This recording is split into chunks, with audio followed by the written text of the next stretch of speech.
Welcome back to another episode of the Hustle Nation podcast. In today's episode, we're going to talk about the power of daily habits and why you need to be developing some. The first thing I want to talk about is my journey of reading this year. Prior to this year, I didn't read a ton. I read a little bit here and there. And my wife, who reads probably 50 books a year or more, said to me, well, how many books are you going to read this year? And I said, well, I'm going to try to get to 10 books. And I didn't think anything of it. But there were some days, like a Saturday or Sunday, where I'd spend maybe 2 or 3 hours reading. And there might be a week that went by where I was busy, was traveling, just, stressed out, didn't want to read, and I didn't. But as I zoom out now, I'm at about 40 books, and I've taken plenty of weeks off. I crushed my goal, and I'm going to say on average, I've spent about 15 minutes per day because a couple of things, as we talked about in the prior episode, part of my goals were self-improvement, and reading was important. So because it was a priority, I had to look at other things like watching TV, scrolling aimlessly through social media. I said, well, these things aren't important. Reading is important because it fills my cup.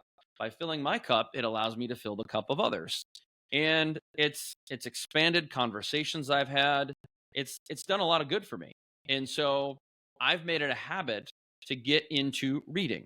Now, it doesn't mean I have to read every single day, but the goal was to get 10.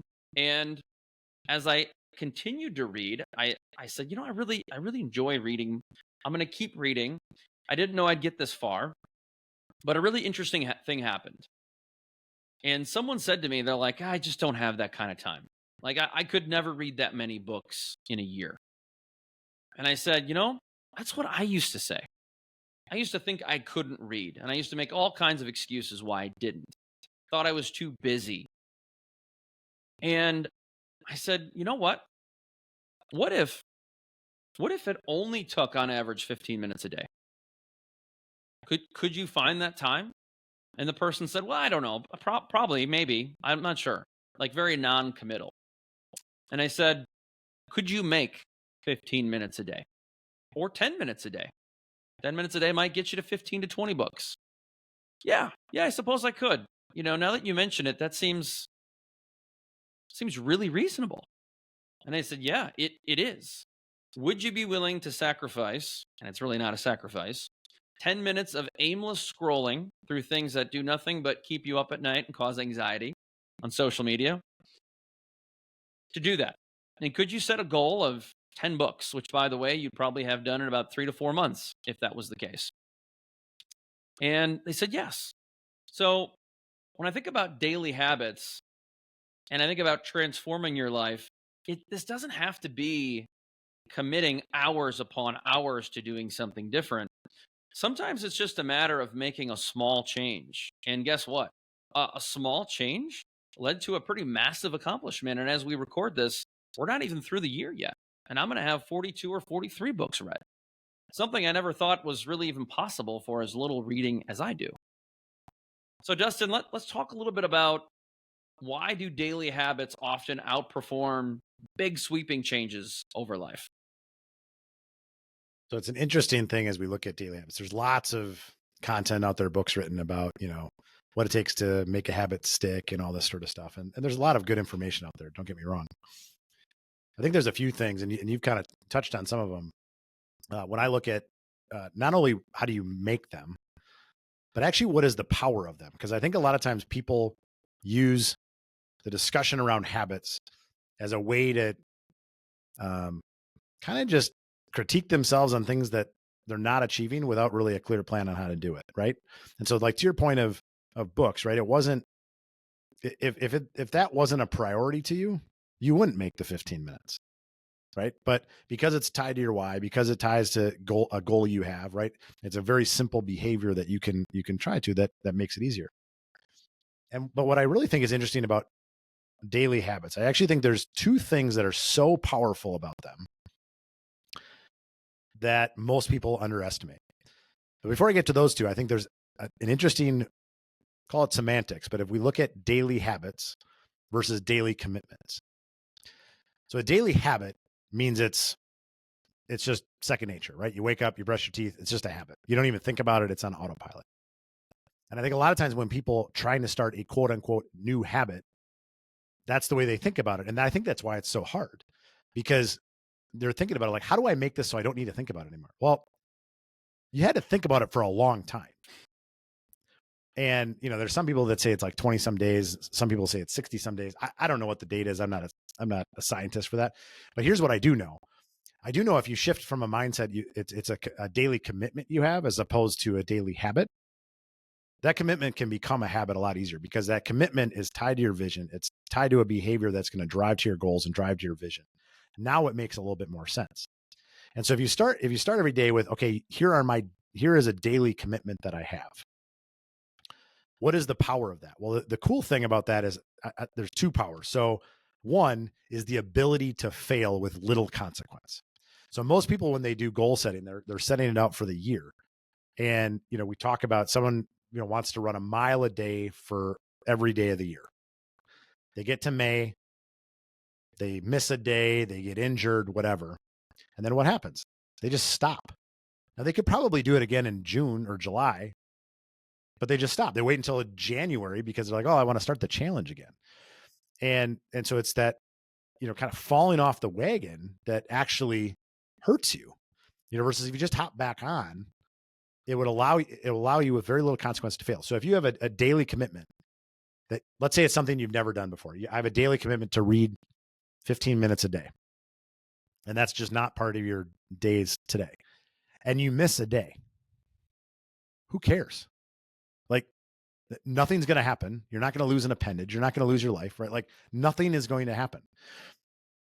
But what is going to happen is if you miss that day, and then because you missed that day, that eliminates your daily commitment for the following day, to the following day, to the following day. And let's even imagine you missed 5 days in a row. So what? Right. Just get back on the wagon. There was a woman that I had the privilege of meeting who was actually on the show from previous years of The Biggest Loser, where they go on and they lose an absolute ton of weight, really change their health in a very dramatic fashion. And I remember talking to her about a year later, and she had kept the weight off. She was in great health. And I said, what really changed? Like, how did you kind of change that mindset? And she said, what I just realized is it's not about whether I'm going to fall off the wagon, because I will. I'll screw up again. It's just, I realized I just got to get back on faster. And so if I just, rather than it taking a month to get back on, I get back in a week or a day. That's all that mattered. And, to me, that really resonated. And so that ability for a daily commitment, you have the ability to fail with very little consequence. And so therefore you don't need to blame and shame yourself, which therefore means you can get back on. The second is the compounding effect. And we talk about this a lot with investing, right? If you invest a penny today, a penny tomorrow, and you add it up, it can add up to millions of dollars years later. And what do we know? We know that in a week of doing that, you don't have anything. In a month of doing that, you still don't really have much. Maybe even in a year, but 2 years, 3 years, all of a sudden there's this compounding effect that's just so dramatic. And that's really the power of the daily. And again, I think a lot of people think the daily habits, like, yes, if I stopped, brushing my teeth every morning, can you miss it for a day? Yeah. My teeth aren't going to fall out if I miss it for a day. Can I miss it for a couple of days? Yeah. Somebody might not want to be around me, but I could still pull it off. Right. But if I stack that up over 6 months, a year, 2 years, 3 years, like, I'm not going to have any teeth left. Right. Not to mention the other health impacts. And so how do we reshift our mind to say, what is the daily commitments that are those behaviors that will make the most leveraged positive impact to drive to the goals that matter to me most? Yeah. When you say that, the thing that I think of is exercising. And you made a really good point about failing. And I know people like me, I don't feel that way for one day, because I know that things are going to happen where, you're going to get sick. And we're not talking about like the common cold. You might really feel like hell, and you may not want to work out, or maybe you don't feel like you can work out for 3 or 4 days.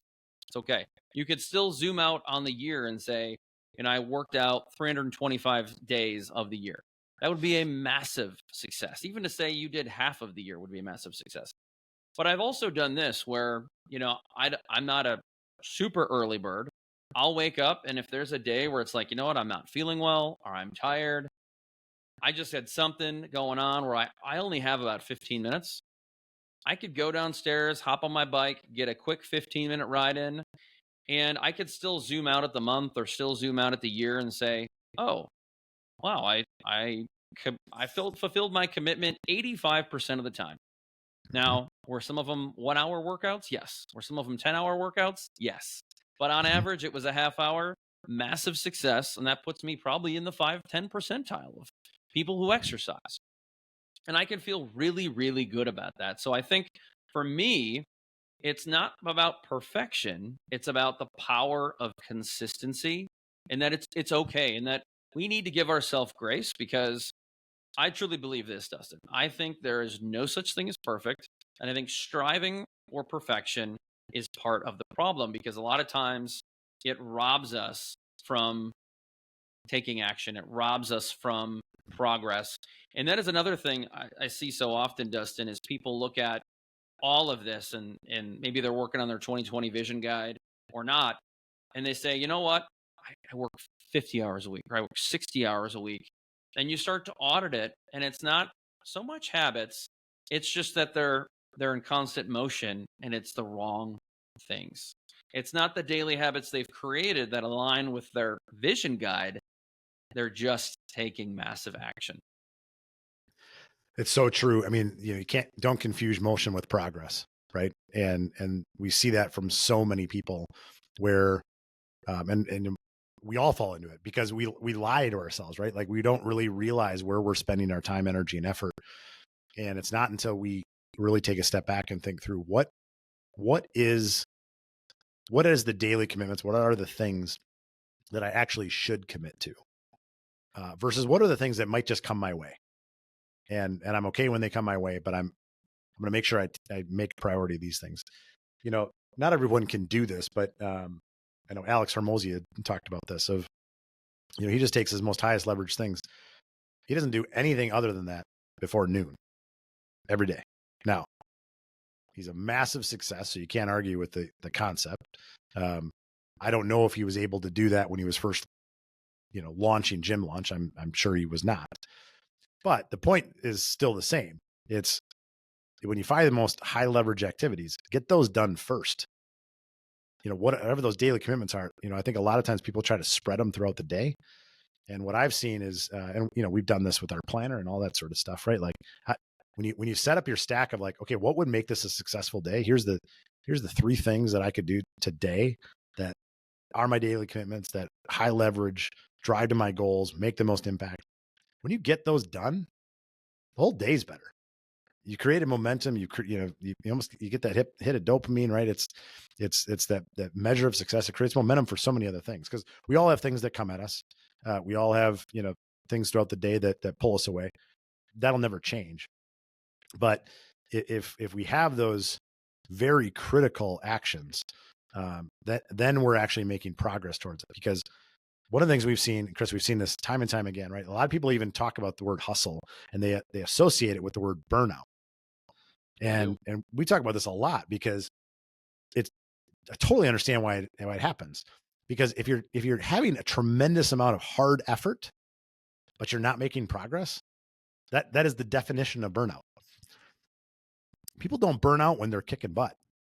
when they're just achieving goal after goal after goal after goal after goal. Like those people never burn out. Like, I mean, you're constantly running. So when you're on the hamster wheel where you're just cranking, and maybe you actually are making progress and you're just not seeing it. Or maybe you're just not making progress because you're focusing on the wrong stuff. And how do we be real with ourselves, get that into a process so that we can actually focus on the most high leverage, high impact things that are actually going to allow us to achieve our goals? Well, Dustin, that's the thing I see so much talking to. Usually, the smaller the business, the more burnout there is.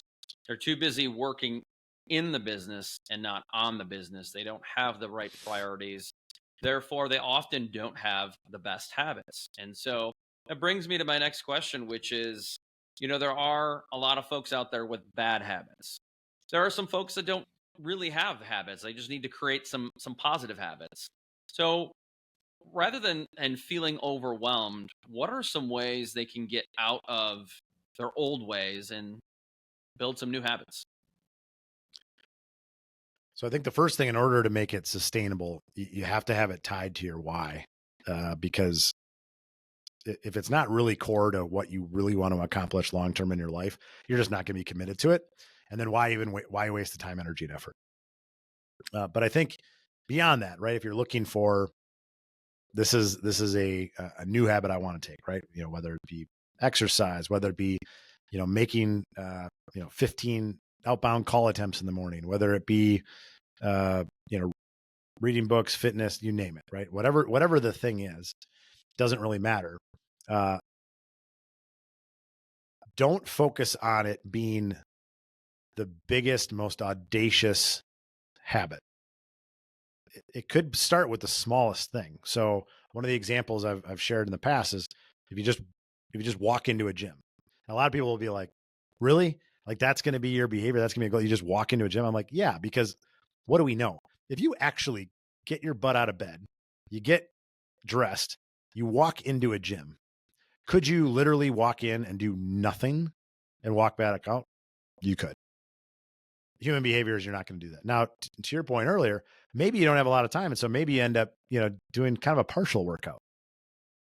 Well, so what? You showed up, you had some success. You're better than you were before. And you've started to build that into your routine, right? You started to see how that works. Because a lot of times the reason we can't build new habits is we have these other quote unquote competing priorities that aren't really competing like we think they are. So I'll give you a great example of one that I went through. So I work out most mornings, right? I'll probably do maybe 3 or 4 times a week, depending on the week. And then my son, who's now 15, wants to work out in the morning. So as we're talking about it, I'm like, okay, well, he wants to work out 5 days a week, all during the work week, right? He wants to take the weekends off. I like to work out on the weekends because I have, less going on. But guess what? If I tie it to my why, one of my whys is to be a present father. It's not hard for me to get up for that ever, because it's tied to my why. It's a clear behavior, right? And now I've committed to it because of that. Versus candidly, if it wasn't for him, I wouldn't be doing it 5 days a week. I mean, I've committed to my why of just long-term health. And so the 3 to 4 is sustainable for me, but I'll be candid during the work week. I mean, 1 or 2 is usually about what it is. And then I make up for it on the weekend. But now with him, it's totally flipped. And so if you tie that to your why, you get really clear on it and you make it reasonable and attainable, right? So even for the workouts we had, right? And I feel bad for kids these days because there's so much information out there. And I feel like so many times when people are trying to accomplish a goal, some younger individual, whether it be fitness or anything, everybody makes it so stinking complex. Like, I'm going to use fitness because it's just the easiest one where everyone's laying out, well, you need to do these 17 exercises in this order and this many sets and this, you know what? What if you just walk in and lift stuff up and set it down? Great commercial. Just go do something, right? Like that. And again, I'm not saying that you can't optimize it, but I think a lot of times people are focused on going from 80% effectiveness to 100%. They're focused on that last 20%. And so therefore they miss the 80% of it versus, what's the biggest thing? Just show up, just show up and do something. And if you do that, then you start to build the habit, you start to build the momentum. And so like to your point of the reading, right? Like when you started it, reading for 15 minutes a day was probably pretty hard. Now that's probably not hard at all. And it doesn't mean you don't have to think about it. It doesn't mean you don't have to make a commitment to it, but now it's just, your family's used to it. You're used to it, right? If dad's sitting there reading a book, it doesn't throw the system into haywire, which by the way, I guarantee you when you started it, if your kids were around, your wife, like, it was like, what are you doing? Right? Like, cause that's what happens. Right. And Yeah. Anytime anyone starts a new habit, your environment is used to you doing a certain thing a certain way, whether that's other people or yourself or whatever. And so how do you, realize that that's going to happen? And it's not because anyone's trying to hold you down or anything. It's just like, wait, you're getting up at 5:30 in the morning to go work out. You've never done that. Well, that's what I'm doing. Yeah. You know, so One of the things I look at too is, especially if you're a parent, is modeling. And I think it's so important to model good behaviors, more importantly, good habits. So whether that be exercising, and all of a sudden your kids see, well, I guess fitness is important to mom or dad, then they take an interest in it. And then, best case scenario, if it's a priority to you, they want to do it with you, which then allows you to check another box, which is I'm not only a good influence on my kids, but I'm spending time with them, quality time. And that's something that my son, or your son in this case, will always be able to look back and say, when I was in high school, some of the most impressionable moments of our life, my dad and I got up every morning, we worked out together. He's not gonna remember that week that you took off, or those 3 days you were out of town a couple times a year. He's gonna look back and say, almost every day throughout my junior and senior year, my dad and I worked out. mhm. I mean, that's unbelievable.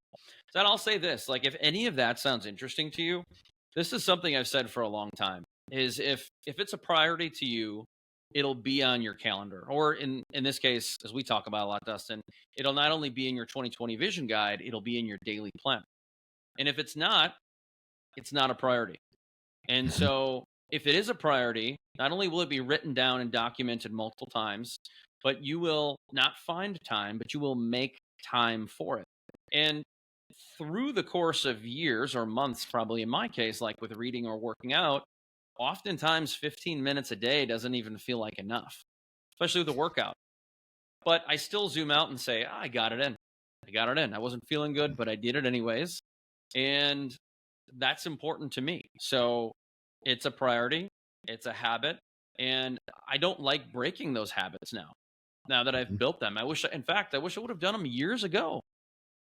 And here's the other thing, Dustin. I think maybe one of the final points here is when we talk to people about this, and I had them, I know you certainly had them. I think it's really important to identify the hurdles, which are ultimately bullshit excuses, preventing you from building the daily habits. And you'll find this in the 2020 Vision Guide, but there's a place to write them down, specifically as it relates to each goal. What are the hurdles, the things that you've either said that's BS, or the things you think that might be preventing you from achieving the thing that you want? What were some of your BS hurdles? Well, I mean, there's probably too many to list even in the episode, but one of the most common ones, right? So everyone says time, which time is a BS one, and it doesn't mean that we don't have a lot of competing priorities for time, but it's because we have competing priorities. If it was the most important thing for you, you would do it. I was at an event recently, and a really sad story where actually a father lost his son, and this guy was a business owner, really successful, great community leader, and the day he found out that his son was gravely sick, guess what? He didn't show up to work, right? I mean, he suddenly the business was able to run without him, and that doesn't mean I just think that you should just stop showing up for work. That's not the point. But the point is suddenly his priorities shifted really aggressively, really quickly, and so he suddenly had time for it. And now, certainly, that you don't hope you have that situation, but the point being is, we always have time to do stuff. It's just what are we going to spend the time doing? And a lot of times we're wasting time on stuff that we think matters but doesn't. And I'll give you a great example. When I was going through this maybe 7 or 8 years ago and having this conversation with my wife, I was intentional about I would come home from work and I would sit on the couch with her and we would watch TV. And now I would have my laptop up and I would be working the entire time. But in my mind, I was making time for her. Now, I was not efficient in that time, right? Like uh, it was totally inefficient. I was half working and half with her. And so she had no interest in it, right? I thought I was doing a good thing, Shocker. right? And again, you look back on it, you're like, well, that's stupid. But we do that stuff all the time. We're half in. Everyone thinks that we can multitask. No one can multitask. It's impossible. You can task jump, but you can't multitask. Right. And more often than not, what's happening is we haven't actually prioritized it. Versus if I would have just realized from a prioritization perspective, one, close the laptop. Okay, that's the easy one, right?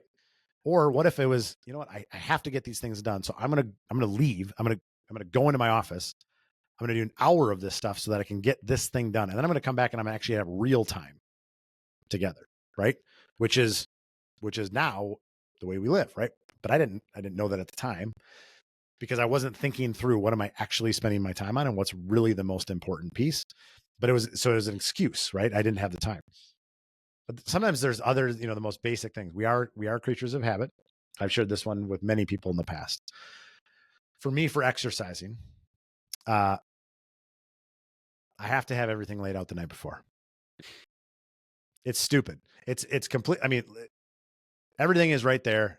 There's no reason not. But if I just lay out my shoes, my socks, everything I need laid out right there, right, just basically right outside my bed on my way to go to the bathroom, I have to walk past it, and I have to, which then reminds myself of that morning. I made a commitment yesterday to do that.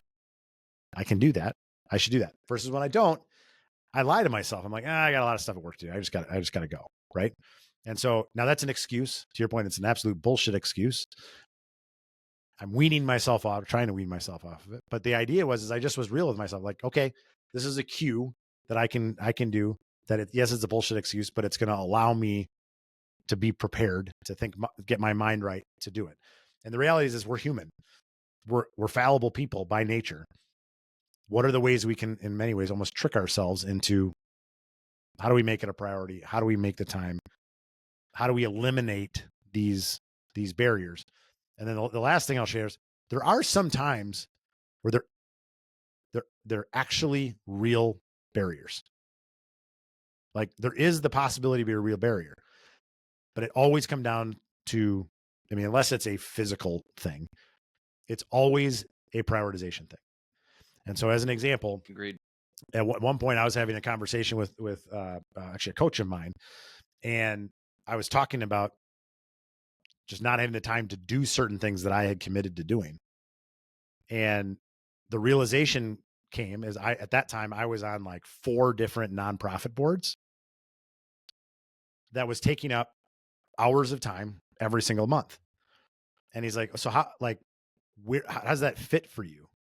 And I'm like, well, I want to give back to the community. He's like, okay. So first of all, how impactful are you actually for all 4 of those? like what happens if you just left? Like what would have happened? Literally 3 of them, I wouldn't say they wouldn't have noticed, but they wouldn't have noticed. Like they would have just continued to operate. Mission would have still been fulfilled. It would have been fine. There was one I was more heavily involved in. And that in my head, I was like, well, that one I can't. Like that one, I'm too heavily involved. And they're like, okay. So 2 years ago, they functioned as an organization. 2 years from now, you'd like to think they're going to function as an organization. What makes you think that you're so special that you're the only person that can get them to the right? And it was true, right? And now again, the answer wasn't the same for all 4 of them, right? For 3 of them, it was like, all right, these 3, they've got to go because I'm not even being good for them. The last one, it was like, all right, I just have to be more real about what my commitment actually is. But the point is that I if you would have asked me, I would have said it was time. If you would have said I wouldn't have had the time, I wouldn't have had the time. But what it actually was is I was misprioritizing things that I didn't even realize I was really spending much time on. Great point. And I think it's important too to note that you want to set yourself up for success. Because there are a lot of people that self-sabotage, or just in general, they might not be doing that, but they might not be doing the best they could to set themselves up for success. So in your case of working out, you weren't self-sabotaging, but there were things you could have done to make it easier. And we're all going to have those little nuances or quirks, if you want to call them that, where, yeah, is it helpful? Yes, it is absolutely helpful, because if you have a spouse, you don't want to set an alarm at 5 a.m. or turn the lights on and wake that person up. Like, that's disrespectful. So what are the little things you can do? And you could write them down. There's probably 2 or 3 of them. I'd say, hey, I could go to bed 15 minutes earlier. That's not a big ask, right? That'll help you get up early. You could lay your stuff out. There's a lot of things you could do, have your water bottle filled up, ready to go. So I think it's really important to do that when you are journaling. And that would be my final point of this episode, is that some people set themselves up for success and they're able to achieve their goals because they're journaling their daily habits. Or the way we like to do it, Dustin, is through not an actual journal, but a daily planner. We use our Hustle Daily Planner, which we'll talk about later on in this series. But to me, it's important because it amplifies your daily effectiveness. You're writing them down not just once a month, not just here and there, but you're jotting them down intentionally as a reminder. Because here's what I always say: if you win the days, you win the week.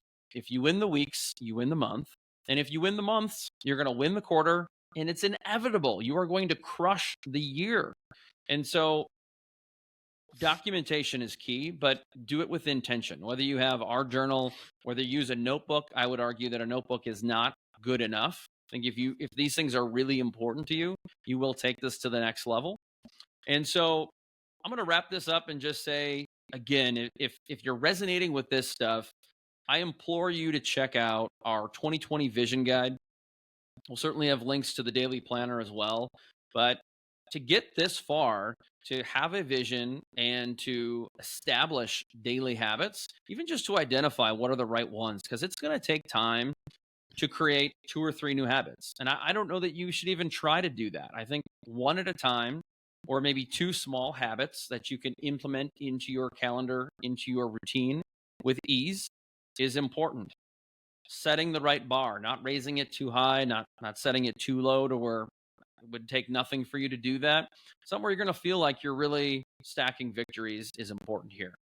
So check it out. Thanks for tuning into another episode. We'll catch you on the flip side. Peace.